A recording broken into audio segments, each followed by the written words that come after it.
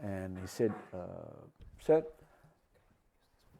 defeat and victory, they are common fate of any soldier. What really matters is whether you did your job well." And he shook his hand.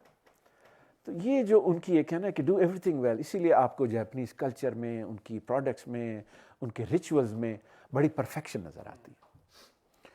اور یہ جو اپنے آپ کو کہہ لیجئے کہ ریچول سوئسائڈ کا سیپک جسے کہتے ہیں، when they lose their honour then they commit suicide. اور some time even if they have to like demands اپنے ایمپرر کے سامنے رکھنی ہوتی ہیں to show their sincerity, they would commit suicide. That really sets them apart in certain sense. And how did start یہ جو ان کی آپ کے لیے جو سامورائی ٹریڈیشنز ہیں، پھر اور وہاں سے شروع ہوا جو وارنگ اسٹیٹ پیریڈ کے دوران سامورائز کی جو ویلر کے بہت سے قصے جو ہیں وہ زبان زد عام ہوئے، لوگوں نے اپنائے. پھر میں نے 3 یونیفائڈس کا ذکر کیا. تو یہ جو ان کی ٹریڈیشن ہے، although جو 250 سال کا جو پیریڈ ہے آئسولیشن کا، اس میں سامورائز اس طریقے، کیونکہ جنگ کوئی نہیں ہو رہی تھی، سامورائز کا کوئی رول نہیں تھا، پیسفل دور تھا، تو ان کی اسکل اس طریقے سے نہیں رہی تھی.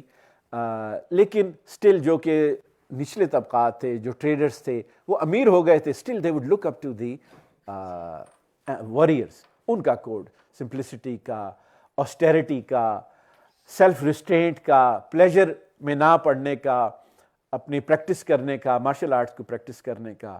This really and still that is very much part of the Japanese ethics. Thank you. اچھا، یہ جو ابھی سیناریو بن رہا ہے، کنٹینمنٹ آف چائنیز جو پالیسی بن رہی ہے، اور جس طرح ایک نارتھ کوریا کا ایشو ہے، جس طرح ابھی چائنا کی ایکسپینشن ہے اکنامی، اور جاپان جو رشین کا بھی تھوڑا سا افیکٹ ہے. اب امریکن کا کیا یہ کہیں وہاں پہ تو ری تھنکنگ نہیں ہو رہی کہ we should militarise the Japanese کے وہ ملٹرائز ہو جائے تاکہ وہ ہمارے تھوڑی ہیلپ کریں indirectly? Is there any thinking کہ وہ بھی چونکہ سیناریو چینج ہو گیا اب تھوڑا سا، کیونکہ جاپان کی ساری پالیسی پرو امریکن ہے، لیکن اینٹی چائنیز بھی ہیں، اینٹی، تو وہ بھی فیکٹرز ہیں. تو do they play the any role in this regard?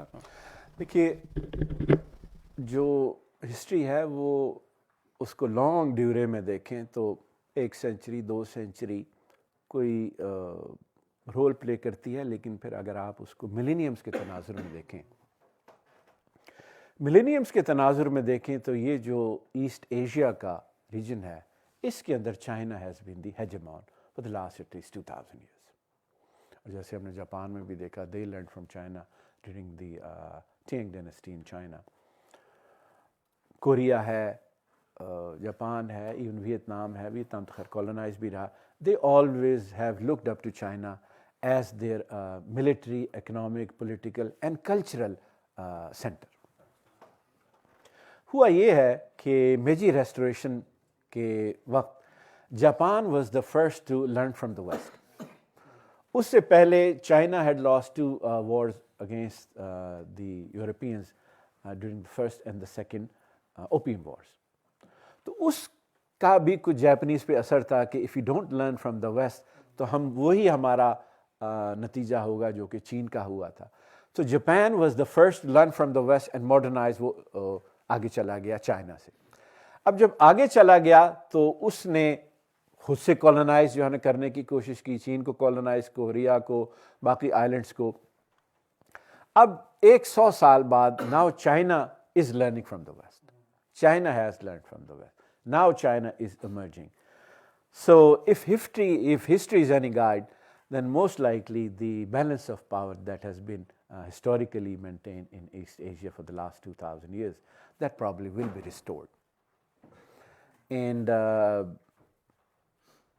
I can only foresee that, I don't know in how many decades, in how many centuries, that Japan will become tributary to the Chinese, as has been the practice in the last 2 millenniums. Of course, that is not going to happen so peacefully. جو Japan کے بہرحال they do have a peace treaty with the United States ہمیشہ اس کو coalition کا حصہ بنا لیتا ہے. بٹ جاپان کے اندر اگر کوئی ایک حد سے بڑا تو وہاں پہ ضرور اس طرح کے واشز آئیں گی.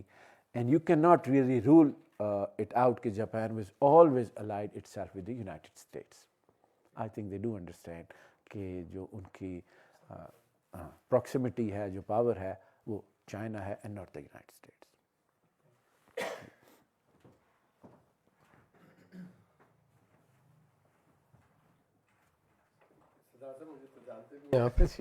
اور یہ میں کو میرا خیال ہے کہ تیسری دفعہ آپ کا جاپان کے اوپر لیکچر سن رہا ہوں, لیکن ہر دفعہ ایک نئی چیز آبویسلی سیکھنے کو ملتی ہے. میری ایک آبزرویشن ہے, آپ اس کے اوپر کامنٹ کر لیں. 250 سال کا پیریڈ ہے جہاں جاپان آئسولیشن میں رہتا ہے, لیکن ایک ویلیو جس کا بھی آپ نے ذکر کیا وہ جاپنیز سوسائٹی کے اندر ہمیں نظر آتی ہے, جس کو آپ آنر کہتے ہیں. اوبویسلی اور بھی بہت ساری ویلیوز ہوں گی. تو اس کا مطلب یہ ہے کہ جو کسی قوم کے ڈی این اے کے اندر جو ویلیو ہوتی ہے وہ تو کسی سائنٹیفک پروگریس سے نہیں آتی, اور اس ویلیو کے ہونے کی وجہ سے وہ سفر جو مغربی سویلائزیشن نے غالباً, ایک آپ نے کہا کہ بہت 100 سال لگ گئے ان کو, جاپان وہ اس کو ایسے ہی لگتا ہے جیسے سوئچ آن سوئچ آف ہوا ہے, کہ 50 سال کے اندر اور اس سے بھی بلکہ کم مدت میں وہ ایک ان کے بحری بیڑے بھی ہیں, وہ پرل ہاربر پہ حملہ بھی کر لیتا ہے, اور ان کے کامیکاتسیز بھی ہیں, اور مٹسوبیشی جہاز بھی بنا رہا ہے, ایک ایسا ملک جو کہ بلاکس کے ساتھ ٹریڈ کر رہے ہیں.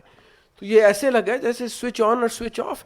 تو ان کے ڈی این اے میں کچھ تو ایسی چیز ہوگی جو کہ اتنی جلدی انہوں نے یہ سفر طے کر لیا. اور بے شمار ملک ایسے ہیں جنہوں نے بہت کوشش کی. ایجپٹ ایک ایگزامپل ہے. مسلمان ملکوں میں کچھ ملک ابھی بھی کوشش کر رہے ہیں کہ وہ مغرب کے ساتھ کھڑے ہو جائیں, کئی دہائیوں سے نہیں بلکہ شاید 100. پاکستان اور ہندوستان 2 ملک ایسے ہیں جہاں پہ برطانیہ نے باقاعدہ 150 سال حکومت کی, لیکن ہم وہاں سے ان سے کچھ نہیں سیکھ سکے.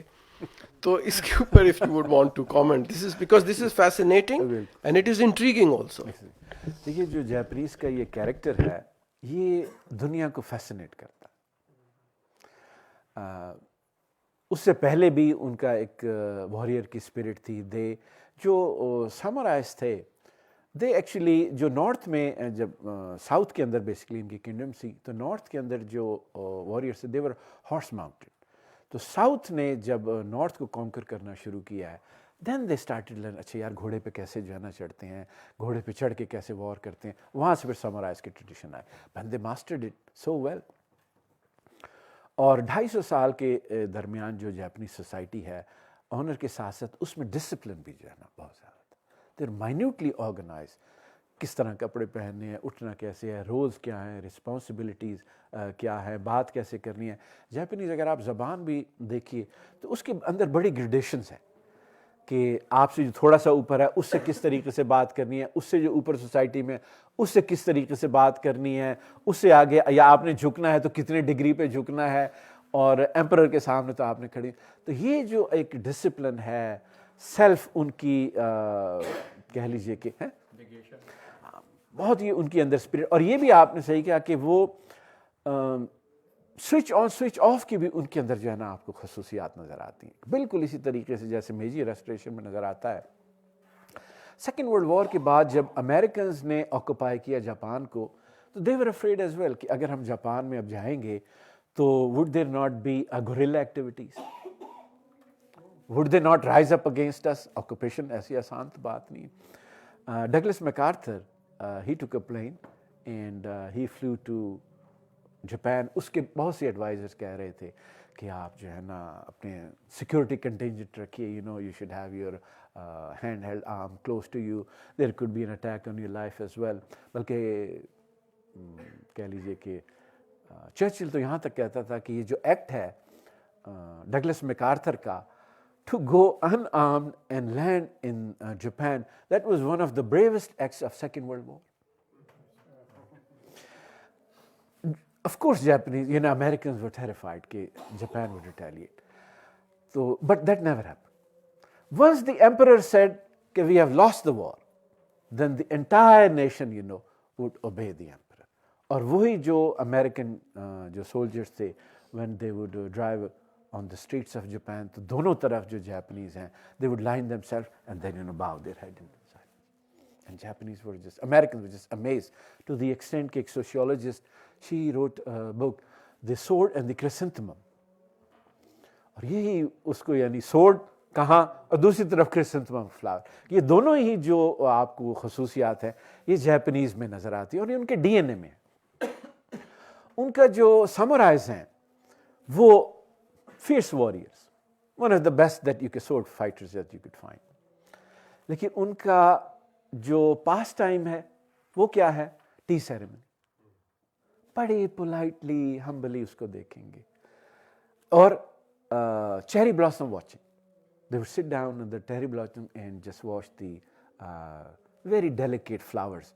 وہ جس طریقے سے پیٹلز نیچے آتے ہیں اس کو دیکھیں گے. تو دونوں جو کانٹراسٹ ہیں یہ جاپنیز سامورائز کے, ان کے ڈی این اے کے اندر ہیں. They look at life as very transience, impermanence, whether it's samurai or whether it's sakura. It has a very short, transient nature to it. And they combine themselves, among themselves. تو یہ جو Japanese, یہ صحیح ہے آپ نے کہا کہ ویسے سیکھنے کا بھی ساتھ ہے, لیکن اس کے اندر جو جاپنیز کا اتنا کوئک رائز ہے, اور جس کو بہت سے یورپینز جو ٹریولرز تھے انہوں نے بھی نوٹ کیا. even when the Portuguese came, they said کہ these people are different. ان کے اندر جو ریفائنمنٹ ہے, ان کے اندر کلچر ہے. یہاں تک کہتے تھے جو مشنریز تھے کہ لگتا ہے کہ سارے کے سارے جاپنیز جو ہیں کسی کورٹ کہ جو ہے نا وہ ٹرینڈ ہے, اتنے ان کا مینرزم ہے, یہ عام آدمی تو لگتے ہی نہیں. تو یہ ان کا character, yes that did play a very big part in the quick transformation of Japan during the Meiji era. جی تھینک یو. جی باٹلے صاحب.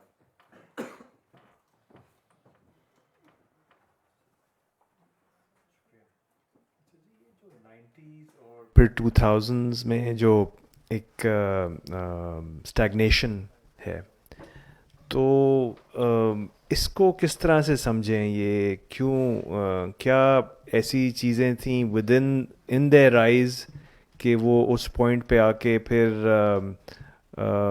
ایک اسٹیگنیشن میں وہ رزلٹ کی, یا ابھی بھی کوئی کنفیوژن ہے؟ کیونکہ ایک مسٹری تو ہیں.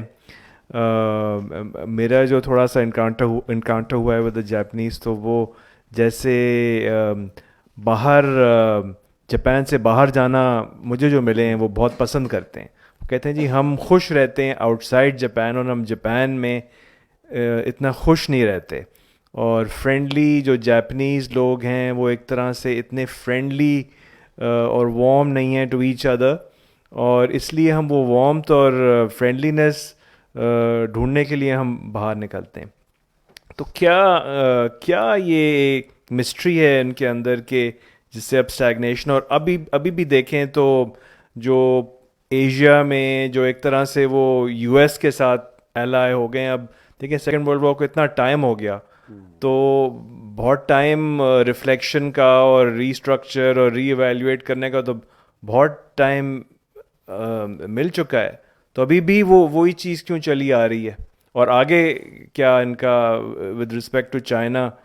آپ نے کہا کہ ایونچولی یہ ہو جائے گا, لیکن ابھی فی الحال تو وہی لگ رہا ہے کہ جیسے چیز سٹک ہے. وہ کہ ہم ویسٹ کو بھی بہت جلدی رائٹ آف کر دیتے ہیں کہ جیسے آج کل آپ سن رہے ہوں گے بس جی چین جو ہے یہ نمبر 1 ہو گیا اور امریکہ جو ہے یہ ڈس انٹیگریشن پہ آ گیا. میں 1980s میں مجھے یاد ہے کہ یہی قسم کی بحث ہوا کرتی جاپان کے بارے میں, جاپان از نمبر 1, اور بس امریکہ جو ہے نا وہ پیچھے رہ گیا ہے. اور اس کے بعد سے جتنی ٹیکنالوجیز ہیں جو کہ ہم آپ یوز کرتے ہیں, انٹرنیٹ ہے, اسمارٹ فون ہے, الیکٹرک وہیکل ہے, اور آٹو ڈرائیونگ وہیکل ہے, سارے کی سیکٹاری ٹیکنالوجیز کہاں سے آئی ہیں؟ امریکہ سے آئی. تو کیچ اپ کرنا جو ہے نا دیٹ از ڈفرنٹ تھنگ, اور مستقل جو ہے نا وہ انوویٹ کرتے رہنا, لیڈ کرتے رہنا, that is some thing different. So you really cannot write off the West so quickly. They invented the system, they can think, and they can only also destroy what they have created themselves. اب اگر جو نئی industry وہاں پہ کار industry آ جائے گی تو جو پرانی 3 ڈیٹرائٹ کی انڈسٹری تھی وہ رسٹ بیلٹ بن جائے گی. They have no qualms about that. Of course ٹھیک ہے یار, ٹیسلا ٹیک اوور کر لے گی. AT&T ہے نہیں ہے, ٹھیک ہے, now they make smart phones. یہ جو ایک آپ کہہ لیجیے ڈائنامزم ہے, ارج ہے, ریپیشیسنس ہے, that is very hard to find in other societies. Japanese میں بھی اس طریقے سے وہ نہیں ہے. They're very hard working, intelligent, smart people. اور لیکن جو انوویشن ہے, جو فلیکسیبلٹی ہے, جو انٹرپرینورشپ ہے, وہ آ بھی سکتی ہے. کچھ اس کو فاسٹر کیا بھی نہیں. اگر کوشش کرتے تھے فاسٹر ہو بھی سکتی تھی, اور یہ جو لاسٹ ڈیکیڈز ہیں اتنے جو ہے نا وہ لاس نہ ہوتے. لیکن جاپان کو چلیے پالیسی اگر بہتر بھی ہوتی تب بھی ایک بات ضروری ہے, آئی تھنک ہم سب کو اب لکھ لینی چاہیے کہ مغرب کو آپ اتنی آسانی کے ساتھ نہ کہیے کہ بس جو ہے نا کبھی وہ پیچھے چھوڑ گیا, ایسے نہیں ہونے لگا. جو جاپنیز جو ہے اس میں ٹریڈیشن جو یہ جس میں آرٹیکل 9 کی بات کی, یس گفتگو ضرور ہو رہی ہے. اور جو جاپنیز ہیں ٹریڈیشنل وہ سمجھتے ہیں کہ ہم نے جتنا کلچر لیا ہے وہ لیا ہے ہم نے چین سے, فرسٹ چین سے, مغرب سے بھی انہوں نے لے کے اس کو انٹیگریٹ کیا ہے. لیکن جو آپ نے بات کی کہ اتنے وہ انڈیویجولسٹک کیوں نہیں. اگر آپ جاپان جائیں, it's island nation of course, اور اس آئلینڈ میں بھی جو 80% ہے وہ پہاڑ ہے. پھر 20% رقبہ رہ جاتا ہے کہ جہاں آپ نے شہر بھی بسانے ہیں, جہاں کہ آپ نے فیکٹریاں بھی لگانی ہیں, اسکول بھی بنانے ہیں, ساری آبادی نہیں رکھنی. اگر وہ اتنے انڈیویجولسٹک ہو جائیں جتنے کہ ویسٹرن ہیں, تو they will be continuous civil war. Once you go there, then you realize why they have the social system that they have. You know, so many people concentrated in Tokyo, Osaka, بڑے شہروں میں. وہاں پہ congestion ہے, وہاں پہ جو ٹرامز ہیں, جو انڈر گراؤنڈ سب وے ہیں, وہاں لوگوں کو دھکے دے کے جو ہے نا دروازہ بند کیا جاتا ہے. And despite all this there is never an fight, تو بڑی دور کی بات ہے, there is never even an argument. اگر وہ اتنے پیس لوننگ اور کولیکٹیوسٹ نہ ہوں تو you would have a right in Tokyo every single day. تو ان کی مجبوری بھی ہے جس کی وجہ سے انہوں نے ایکسیپٹ کیا. چلیے جی, نتھنگ ہم تو ٹھیک ہے جی, thank you very much. Okay,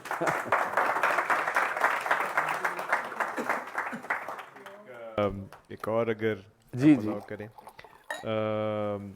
وہاں جو خواتین جو ٹریڈیشنل جو ایک سوسائٹی ہے, تو ایک یہ ایک چیز اگر آپ ماڈرن سوسائٹیز میں دیکھیں تو وہ جاپان ایک الگ سا نظر آتا ہے کہ وہاں ابھی بھی جو مین ہیں وہ زیادہ تر they'll be working لیٹ آئیں گے, اور خواتین اکثر گھر میں رہتی ہیں اور کافی ٹریڈیشنل ہیں جینڈر رولز. جی, تو اس کی کیا, حالانکہ اتنا کچھ ہوا ہے اور ویسٹ کے ساتھ بھی اتنا کچھ, اور دوسرے کلچر سے انہوں نے اتنی چیزیں لی ہیں, تو یہ جو وومن رائٹ پہ وہاں موومنٹ کیوں نہیں چل رہی, می ٹو, ہاں جی, کیوں یہ ابھی تک چل رہا ہے یہ ٹریڈیشنل سسٹم؟ دیکھیے جب ویسٹ سے سیکھا تو انہوں نے بعض چیزیں اپنی سوسائٹی کی ایسے ڈیسائیڈ کی کہ we will not give up, and one of them was family. اور اس کے مطابق پھر انہوں نے اپنا جو باقی اکنامک سسٹم ہے, ایجوکیشن کا سسٹم ہے, ٹیکسیشن کا سسٹم ہے, اس کو مولڈ کیا.